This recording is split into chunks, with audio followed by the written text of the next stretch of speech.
Sa unang pagbasa, gihisgutan ang kalainan sa tawhanon nga kinaiya o sa Espiritu Santo. Kung magsunod ta sa tawhanong kinaiya, mahimutang yawanon. Muna, ang importante, magsunod gid ta sa Diyos non nga kinaiya. Kamoron din hiyon sa may inyong gisunod sa inyong kinabuhi, tawhanon nga kinaiya o Diyos non nga kinaiya. Kusgag tubag. Sige. Atong suwayag subay ni pasar ba mo sa Diyos non. Liam na dire.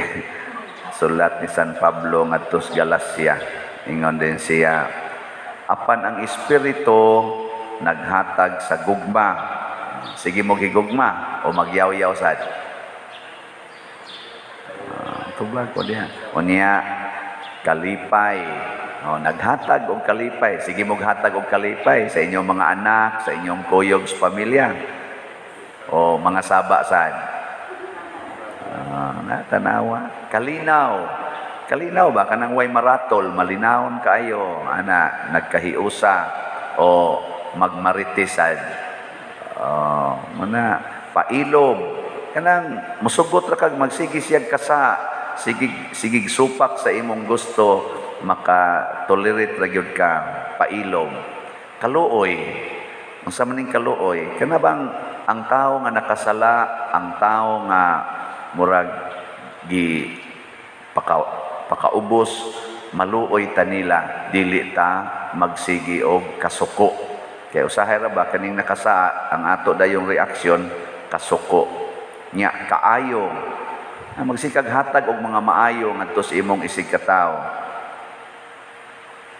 Pagka maminatud-on or pagka matinud-anon, kanang dili ka mamakak na saman di mo makak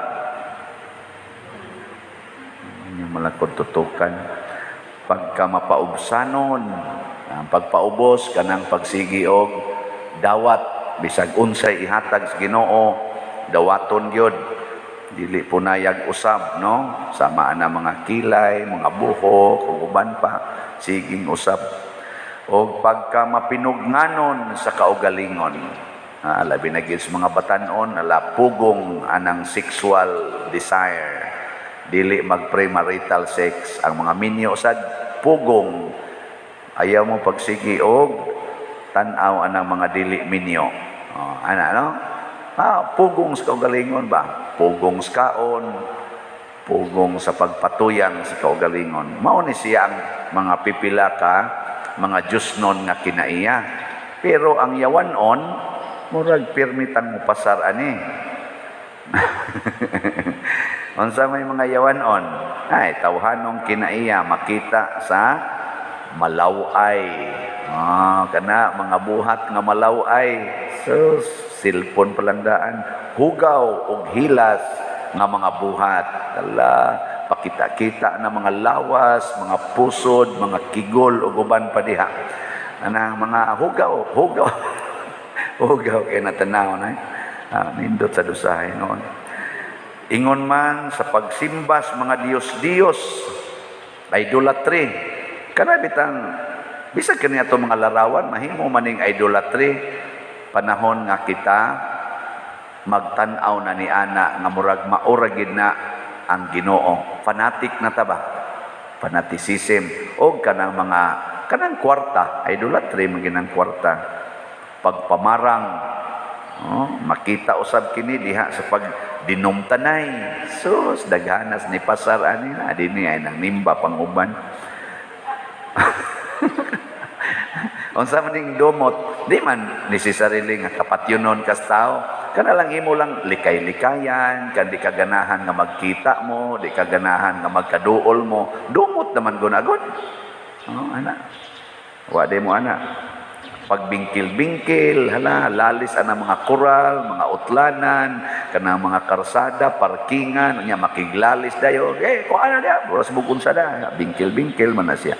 Kasina, kanang sinasina gyud, abi kay ni puti ang naong sa iyang silingan, ni gwapa-gwapa, magpaputi sa kas imong naong. Abi kay nagsumpay sa iyang pilok, nya gipabawog-bawog, hala pasumpay sa kas imong pilok, mga sinasina man na.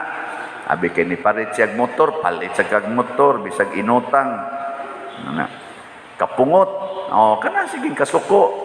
Pungot ana mga anak, bana, asawa, kahakog. Na hakog kayo kanang gusto nyo ang kunon ang tanan, di gyud manghatag. Daw es tanan. Apil na ng mga yuta, daw kayo. Sa pagkabahin-bahin, kana paksyon-paksyon. Kami mga kuan mi, membro mi sa CWL, kami diri mga lectors, kamo diha mga lay minister, kami mga pari nga dayosisan, kamo diha mga religious. Ana kanang murabag amo ra ni wa milabot, kami mga Pilipino, kamo diha mga foreigner, guban pa. Pagkamasinahon kaninon igo sa kuan ni usahay, pagkapalahubog. So, hasta mga liminister ani igo kayo. Pagka mapatuyangon sa lawas nung pangandoy, kana yung pangandoy, hala bisag unsa na lay ikuas lawas, kanang patato-tato, hala tato, perting daghanang tato sa lawas kay para lawas yun. Nga pamuslutan bisan tanan, pamutangag ariyos, marisdila, ilong, pilok, nga pusod, nambot asa pa ka diha ang gibutangan ang nag-ariyos, patad perting pangandoy gyud ka lawas ba na ug uban pang mga butang asama ni ini. Muna hain mamoron mas daghan og gisunod kinaiyang Diosnon o kinaiyang tawhanon. Na punta diri sa atong ebanghelyo si Jesus ingon siya, pagkaalaot ninyo. Kinsa may alaot? Ang mga tao nga nagsunod sa tawhanon nga kinaiya. Kana bang nagbuhat ka aron lang malipay ka, aron lang mabulahan ka, aron lang daygon ka, aron lang matagbaw ka. Kana bang klasiha sa mga buhat? Kat hasta ning pagsimba, na may uban magsigig simba aron daygon, aron tagaan sa Ginoo og mga grasya. Apil na imong gihimo ang Ginoo nga imong instrumento aron matuman ang tanan nimong gipangandoy. Kana mo nay alaot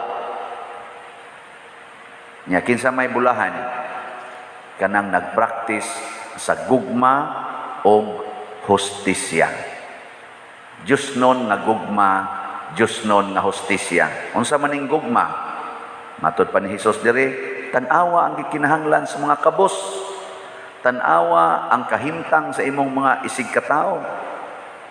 Na niasa nato dinhi, congratulations nga naghuna-huna ana sama aning sigig palit og slat. Di ba? Why hunong palit og slat? Kaya nga naman ang ilang gihuna-huna ang simbahan. Ang atong isig katao nga hatagana nato karon og mga bugas og mga noodles. Ana, pagkanindot natong dopes para ni sa atong simbahan gahapon niabot ng atong halin og 8,300 slots nya sa ato sang MMTL kaning para sa atong kapistahan karong October 29 panghatag natog mga bugas og mga hinabang sa atong mga kabos nga parokyano nakahali na sa tag 1,863 ka slots. Pakpakan na itong namalit ani, no? Hindi na ni basta-basta pero mas nindot pag yun unta kung kining tanan na itong mga parishioners online o dinhi sa territorial magsigig yun o hunahuna sa gugma o hustisya. Unsa may hustisya sa Ginoo? Unsa may yang hustisya? Kita ang atong hustisya kung pasakitan ka, ikiha aron mapriso, aron silutan, di ba? Mao na.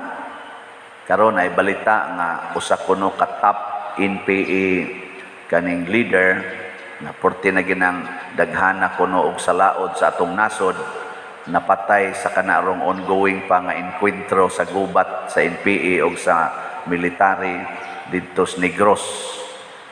Magtanaw-tana, makaingon kita pagkanindot. Kay matod pa, justice is being served ngadto na sa atong nasod. Kay daghan kay ni siya kuno og gipatay, giambos, kanigid siya mo'y usas mga great leaders sa NPA. Okay. Hustisya na para sa Ginoo? Di oy. Para sa Ginoo mga igsuon, ang hustisya mao ang pagbiya sa sala. Ang pagbiya sa sala. Nya kay kanang pagpatay dako man ang sala. Ingon ta, Father, para man sad gunas nasod gitawag man na siya justified killing. Kana bang makapatay ka des gubat. Sige, ato na lang nang rationalize. Pero sa tinud-anay, love your enemies ang gusto Dios Ginoo. Nasa ko'y misahan nga usa ka facility sa mga drug addicts o uban pang mga addiction, drugs, alcohol, gambling, basta addiction. Sa ilang mga testimonya, apil na sa nagdumala ni adtong maong facility. Grabe ang ilang testimonya. Ako, Father, 12 years kong girehab kay pertinigin akong adika. Katong ilang pinaka-leader, pertinigin akong adika. Ang akong ginikanan, nagaguol kay istanan, guol yung kay nako, kay wa na dyan ko'y paglaom niya. Karon Father, nabago ko, pero patay na akong mama. Wa na siya kakita sa akong pagkabago. O matod pa niya, kadaghan sa siya hapit mapatay. Kay patyonon magin ang mga adik sa una. Pero siya karon bag-o na, suod na kay Ginoo, daghan na kay napausab ng mga tao, siya og ipamatay pa ni Father. Wa na meron. Nya dito man ang ilang mga leaders pagpangao na mo sa kani, otro sa ni, kani, otro sa ni. Daghan kay sila gipangtudlo. Kanang atong mga leaders sa atong nasod karon Father, ni agi sa gana pagka-drug addict, nakabawi lang. Pero gipatay pa na sila. Awa na unta na ron sila.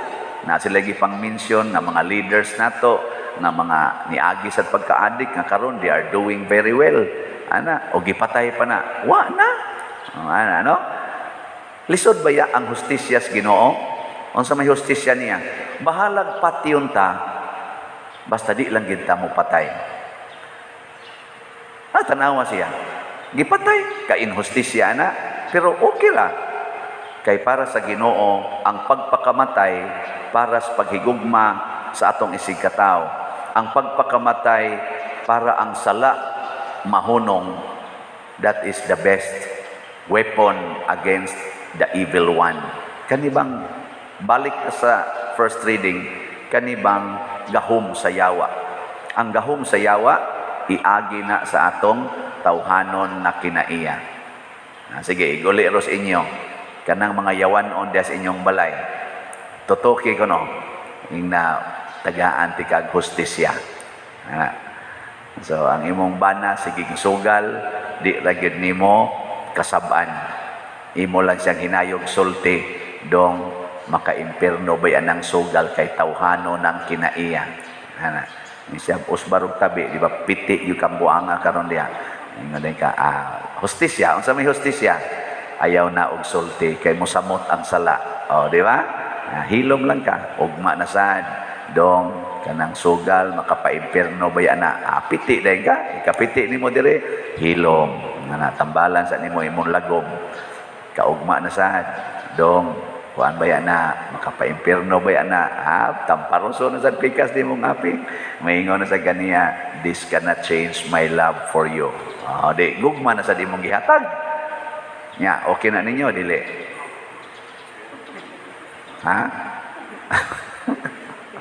Na, tanawa, nagliningi, sige, lahusan na lang naglingi mong tupad, na okay na nimo.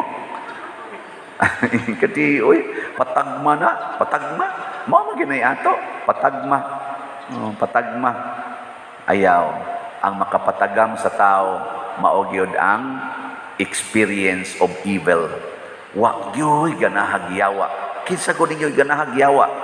Pero di ta magbantay, palamian ta siyawa aron iyatang dugmokon inighuman. Palamian sa taniya, pinaagis atong tawhanong kinaiya. Apan ang gasunod di ay usa ka dako nga kaalautan. Mo na ingos Kristo diri, pagkaalaot ninyo.